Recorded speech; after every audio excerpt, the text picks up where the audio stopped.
Hi guys, Assalamualaikum and welcome to my channel Isabel Cooking. So for today's video, I'm going to show you how to make an easy no-bake fruit cocktail with creamy custard.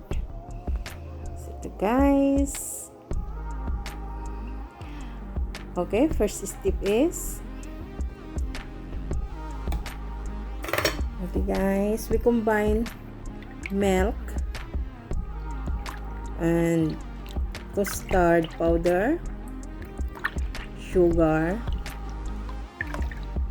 and beat until it becomes smooth.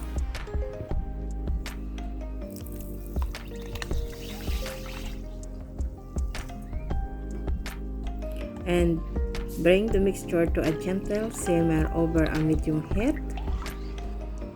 Okay, and whisking constantly until custard thickens.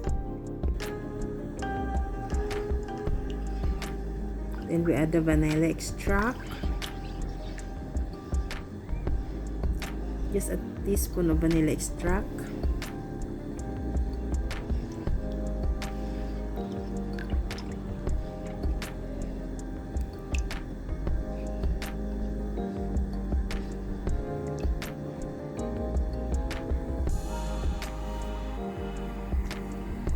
Okay guys, and stir several times to blend. So yun, nakikita nyo guys, parang nagiging thicken na yung ating custard.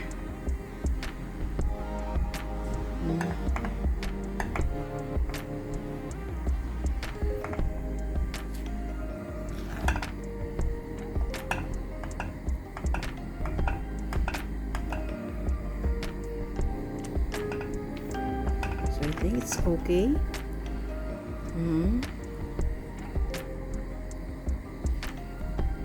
Ito, turn off lang natin yung flame.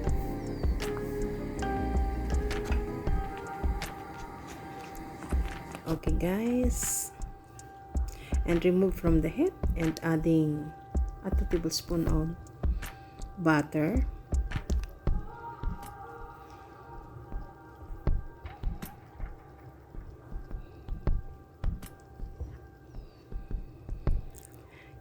As you can see guys, nakita nyo yan, parang napaka-ano niya, parang nagiging nag-shine because of the butter. So optional lang guys. Okay, pag hindi naman natin kailangan ang butter, so okay lang kung tungkol sa ating health ang pag-uusapan. Then okay guys, I'm adding a cup of cream cheese. I-blend lang natin to, i-mix natin, mix it.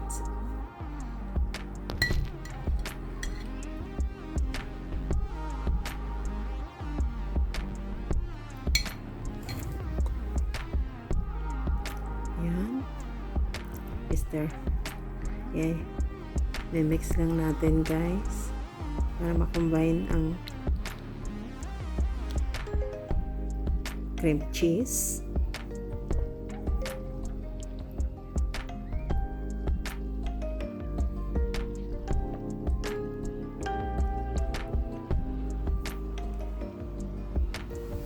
Try nyo to guys, napakasarap niya.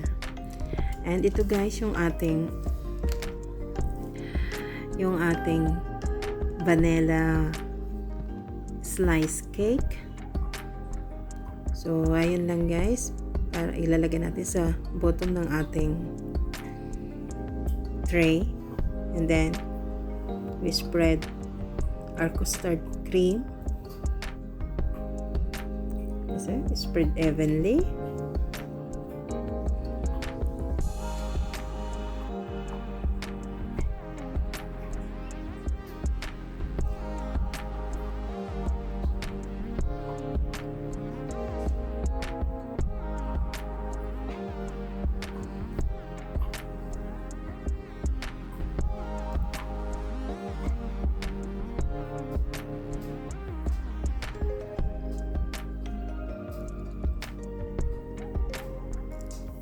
So now Yan, we spread half of the fruit cocktail.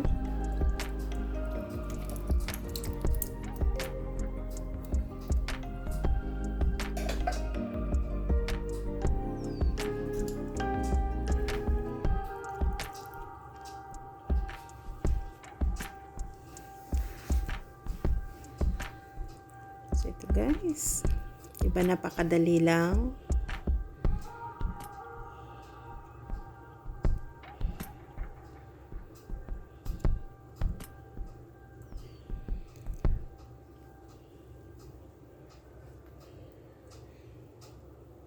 Then I'm gonna add in a fresh fruits like blueberries.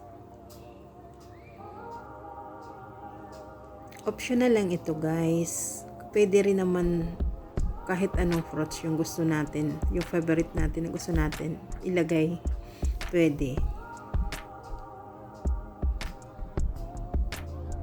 So ako, I'm adding a blueberries, strawberries, and dragon fruits. Kasi napakaganda tingnan guys eh. Alam niyo naman mahilig ako sa maraming color. Natutuwa ako guys. Parang bata. Yan, slice strawberries. Kung anong available guys sa atin, pwede nyong i-add sa ganito.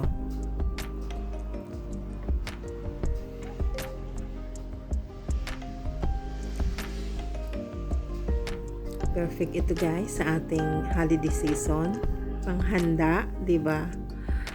So ayun, hindi na tayo mag-iisip kung ano pa ba ang ihahanda natin dito sa aking channel guys. Ang dami yung pagpipilian kung ano natin ang pwede nyong gawin at abot kaya natin, 'di ba guys? Ay, naglagay ako ng dragon fruits. Kung anong available guys dito sa refrigerator. Yan. Alam ko na babagay, inilalagay ko. Pampatingkad ng kulay, 'di ba? Pampatrak sa mga kiddos. So, siguradong gaganahan sila at ating mga visitors. Ito nga guys, so 'di ba? Ganda ng kulay niya.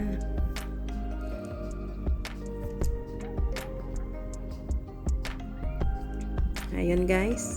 So, nire-ready ko yung aking gelatin. Actually, ipo-pour lang natin yung ating gelatin. So, nandito guys yung recipe kung paano ko ginawa yung gelatin. Alam ko napaka-easy naman ito para sa atin. Diba? Di-dissolve lang natin siya sa hot water. Yung gelatin. Pero hindi boiling guys ha. Hindi boiling.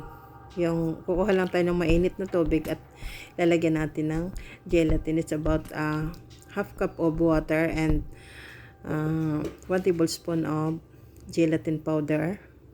At saka yung pinaka-water niya guys dyan, a cup of cocktail juice and a tablespoon of sugar or 2 tablespoon sugar. Depende yun guys sa inyong panlasa. So, ganun lang. Napaka-easy, diba? So, ayan guys. Ready na. So, kailangan i-chill natin ito sa refrigerator for at least 3 hours before serve. Or overnight. Napakaganda guys kung overnight siya. And serve cold. Diba? So, ayan na. Diba guys? Sarap. Ang dali lang. So, ayun, marami na itong mapapakain tayo at matutuwa yung ating mga visitors kasi masarap siya guys, diba?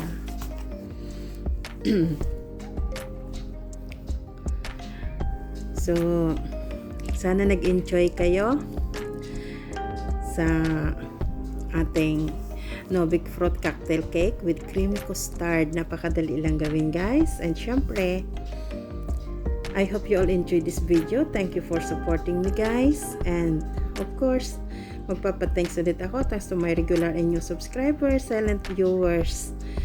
And